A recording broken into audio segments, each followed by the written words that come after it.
বন্ধুরা, অনেক দিন ধরেই ভাবছিলাম একটা গরম মশলা কি করে বিরিয়ানির স্পেশাল মশলা করা যায় তার একটা ভিডিও করে তোমাদের দেখাবো। এই যে আমি প্রত্যেকটা মশলার সাথে পরিচয় করাচ্ছি, এটা তোমরা দেখতে পাচ্ছ, আমি কাছের থেকে নিয়ে দেখাচ্ছি। সাদা সাদা গোলমরিচের মতো, এটাকে বলে শাহজিরে। এই যে এই জিনিসটা, এটাকে বলে স্টারফুল বা স্টার অ্যানিস। আর এটা তো দারচিনি। দারচিনির একটা স্পেশালিটি হচ্ছে পাতলা খোসাওয়ালা দারচিনি নেবে সব সময়, তাহলে সেটা খুব ভালো গন্ধ হয়। এটা তো সবাই জানো।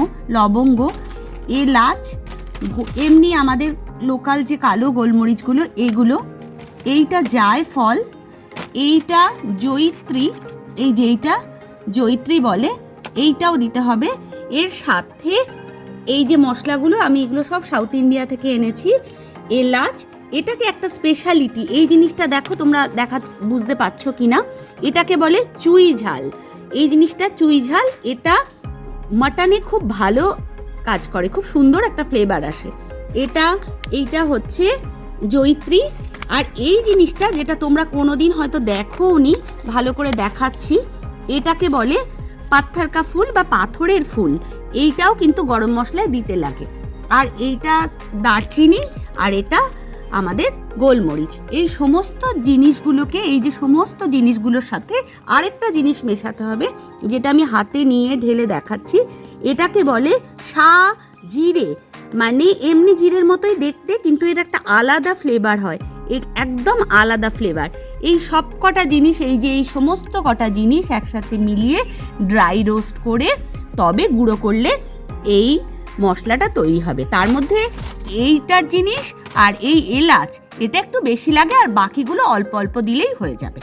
সব পরপর দিচ্ছি, এলাচ, লবঙ্গ, পাথরের ফুল, শাহজিরে, শাহমরিচ, দেখছো। এবার এটাকে হালকা করে ড্রাই রোস্ট করে গ্রাইন্ডারে গুঁড়ো করে দিলেই হয়ে গেল মশলা রেডি। তার সাথে তেজপাতাও একটু কিন্তু দিতে হবে, ঠিক আছে? একটু পরে মেশাতে হবে। দেখো আমি শাহজিরেটা, এটা মোটামুটি হয়ে গেছে, শাহজিরেটা একটু পরে মেশাচ্ছি।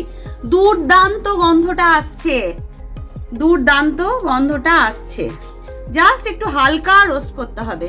দেখতে পাচ্ছ এর সাথে তেজপাতা, এই যে এটাকে বলেছিলাম স্টারফুল বা স্টার অ্যানিস, সব কিছু দিয়েছি এর মধ্যে, দিয়ে হালকা করে নাড়িয়ে নিয়ে সুন্দর একটা গন্ধ বেরোচ্ছে। কিন্তু এই যে এটা একটা অন্যরকম জিনিস, আমি ব্যাঙ্গালোর থেকে এটা কিনে এনেছি। এইগুলো, এই যে এটা হচ্ছে, এটাকে তোমরা হয়তো এখানে চট করে পাবে না, পেতেও পারো। এটাকে বলা হয় পাথরের ফুল, হ্যাঁ, পাথর কা ফুল বলতে হয় ওরা ওখানে। আর এইটা তো এলাচ জানোই। এই জিনিসটা স্পেশালিটি, এটাকে চুই ঝাল বলে। এটা কিন্তু গরম মশলায় না দিলেও হয়। এটা স্পেশালিটি হচ্ছে মাটন রান্না করতে গেলে অল্প একটুখানি ভেঙে দিতে হয়। আর এইটা তো সবাই জানো, এটা জয়িত্রী। এটা হচ্ছে বিরিয়ানি বা কাবাবের একদম মেন মশলা। আর এইটা গোটা গোলমরিচ, আমাদের লোকাল গোলমরিচ, এর সাথে সাদা যেটা দেখিয়েছিলাম আগে সেটাও দিতে হয়। আর এটা হচ্ছে মানে তোমার দারচিনিটাই বেশি লাগে, ওই জন্য একটু বেশি করে দারচিনি আনা হয়েছে। এই যে দারচিনি দেখতে পাচ্ছ, প্যাকেটটা কত বড়, এত বড় একটা দারচিনি এনেছি। আরও অন্যান্য অনেক রকম মশলাই আনা হয়েছে, ওখানে মশলাগুলো ভীষণ ভালো। আর একটা ছোট ছোট লঙ্কাও পাওয়া যায়, ওটাও তোমরা অ্যাড করতে পারো। মশলা কিন্তু সাউথ ইন্ডিয়ায় ভীষণ ভীষণ ভালো। এই রোস্টিংটা হয়ে গেছে, হালকা রোস্ট করতে হবে। যখন গন্ধটা অল্প অল্প ছাড়ছে তখনই বন্ধ করে দেবে, বেশি করলে এর টেস্টটা নষ্ট হয়ে যায়।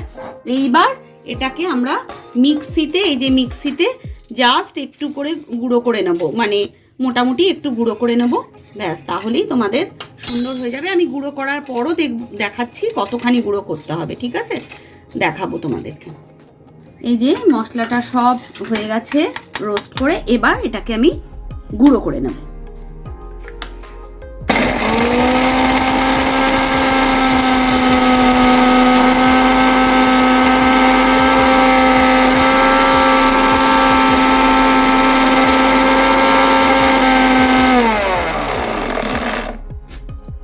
দেখো তোমাদেরকে দেখাই, খুব বেশি গুঁড়ো করবে না, কারণ গরম হয়ে যায় না, মিক্সিটা নিজেই গরম হয়ে যায়, তো বেশি গরম হলে টেস্টটা নষ্ট হয়ে যায়। তো এই যে দেখাচ্ছি। হয়ে গেল। এবার একটা এয়ার টাইট কন্টেনারে রেখে দেবে, স্পেশালি বিরিয়ানি, কাবাব সব কিছুর জন্য। আর সাউথ ইন্ডিয়ার মশলার ভিডিওটা তোমাদের কেমন লাগলো, আর স্পেশালি গরম মশলার ভিডিওটা কেমন লাগলো সেটা একটু শেয়ার করবে। নিজেদের জন্যও রেখে দিতে পারো, কি কি মশলা জরুরি হয় বিরিয়ানি করার জন্য, সেটা নিজেদের জন্যও রেখে দিতে পারো শেয়ার করে। ঠিক আছে?